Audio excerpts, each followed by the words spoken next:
Okey, Assalamualaikum dan selamat pagi. Hari ni 11 hari bulan 6 2026.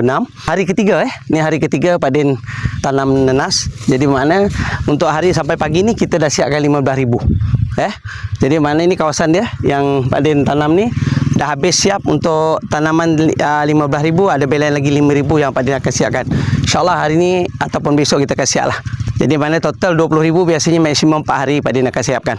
Dengan pekerja 6 orang lah. Biasa Pak Din akan buat 6 orang. Okey, yang ini dah siap Kawasan ni dah siap. Okey, ni semua dah siap. Sebelah ni pun dah siap. Okey. Yang ini pun dah siap semua ni. Okey, tengok ni. Semua dah siap.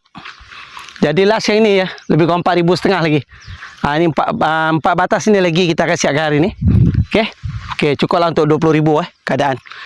Jadi mana ni ada 4 batas 4,500. Ikutkan mungkin siap. Paling lewat pun besok pagi-pagi siap. Tapi kita tengok macam mana keadaan. Follow Pak Din next dan doakan kerjaan kami Pak Din Nenas.